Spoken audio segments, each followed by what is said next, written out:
नमस्कार फरीदाबाद, मैं योगेंद्र पाल आपके साथ और मौजूद हैं स्टूडियो से। और आपको बता दें, आपने सुना होगा कि एक आम व्यक्ति को जो लोन देते हैं, लोन देने वाली कंपनियां लूट लेती हैं। लेकिन आज हम जो आपको सुनाने जा रहे हैं, बताने जा रहे हैं, वो एक ऐसी खबर सुनाने जा रहे हैं जिसमें एक आम व्यक्ति ने ही लोन देने वालों को लूट लिया। मामला जवाहर कॉलोनी का है। गोल्ड लोन जो बैंक है, कंपनी है जो गोल्ड लोन देती है, उसको ही एक युवक ने लगभग 20 लाख रुपए का चूना लगा दिया। बताएंगे पूरा मामला क्या है। जवाहर कॉलोनी निवासी मोनू गौड़ और विजय सिंह ने बताया कि हम दोनों IFL housing finance gold loan Jawahar colony में काम करते हैं। देवेंद्र बैसला हमारी ब्रांच में आए और हमें बताया कि मेरे दो लोन चल रहे हैं, एक कैपरी में और एक मन्नापुरम में, और मैं वहाँ से उठाकर आपके ब्रांच में जमा करवा देता हूँ, आपका ब्याज कम है। फिर हमने लोन अकाउंट की डिटेल मांगी तो उसने दो अकाउंट की डिटेल भेजी और स्लिप भेजी, अपना पैन कार्ड, आधार कार्ड और अपने अकाउंट की सारी डिटेल हमें भेज दी। फिर हमने अपने सीनियर से बात की, तब हमने देवेंद्र को बताया कि सीनियर से बात की और हमने बताया कि एक देवेंद्र नाम का व्यक्ति है, वो 2-3 दिन से ब्रांच में आ रहा है। हम दोनों ने मिलकर उसका घर देखा, अपने हमने अपनी तरफ से पूरा वेरिफिकेशन किया। वो अपने पूरे परिवार के साथ अपने घर में रहता है। फिर हम अपने ब्रांच में आए और अपने सीनियर्स को बताया कि वो व्यक्ति पड़ोस का ही रहने वाला है, मतलब जवाहर कॉलोनी में जहाँ ये ब्रांच है वहीं कहीं पड़ोस का रहने वाला है और घर का मालिक है। वो अपनी पत्नी, बच्चों और भाई और माता पिता के साथ रहता है।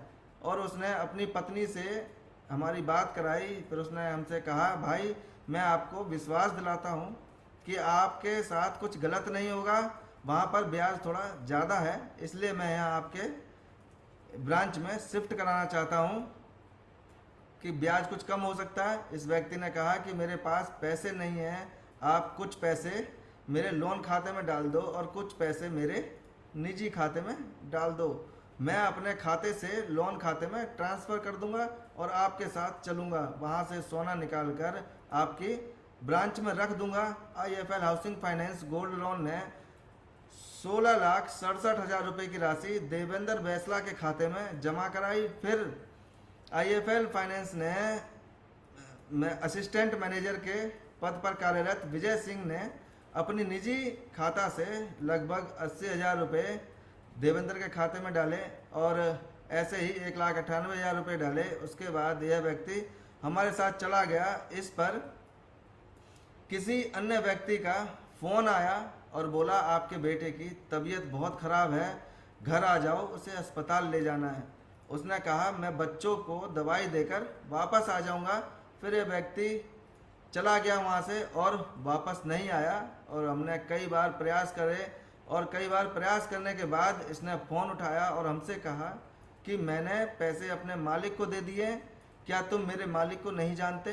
अगर मैंने अपने मालिक को फ़ोन किया तो तुम दोनों नौकरी छोड़कर भाग जाओगे अपनी जान बचाने के लिए। उसने हमें यह कहकर भी धमकाया कि अगर थाने में शिकायत दर्ज कराओगे तो मैं तुम दोनों को जान से मार दूंगा।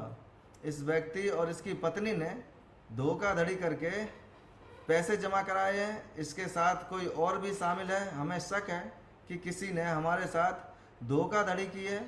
और जब हम शिकायत दर्ज कराने सारण थाने गए, वहाँ हमने राधे श्याम जी को सारा मामला बताया। उन्होंने हमसे एक शिकायत लिखवाई और उसके बाद हमारी शिकायत पर कोई कार्रवाई नहीं हुई। फिर मैंने आरोपी के बारे में जानकारी इकट्ठा करना शुरू किया और पता चला कि आरोपी पहले से ही Capri global capital limited Jawahar colony शाखा के साथ ऐसा कर चुका है और कैपरी ग्लोबल ने भी इस व्यक्ति यानी कि देवेंद्र बैसला के खिलाफ पुलिस में शिकायत दर्ज कराई है। तो आप समझ सकते हैं फरीदाबाद कि किस तरह से जो गोल्ड लोन देती हैं जो कंपनियां, घर में आपने सुना ही होगा जो कहते हैं, घर में पड़ा है सोना तो काहे का रोना। मन्नापुरम हुई, आईएफएल हुई, मुथूट हुई, तमाम ऐसी गोल्ड लोन कंपनियां हैं जो सोने पर लोन देती हैं, गोल्ड लोन देती हैं। ऐसे ही इस कंपनी को एक व्यक्ति ने, देवेंद्र ने लगभग 20 लाख रुपए का चूना लगा दिया और ना वहाँ गोल्ड रखा, ना उनके पैसे वापस किए। तो तो फरीदाबाद जोड़ेंगे आपको शहर की ऐसी और महत्वपूर्ण खबरों के साथ। बहुत बहुत धन्यवाद।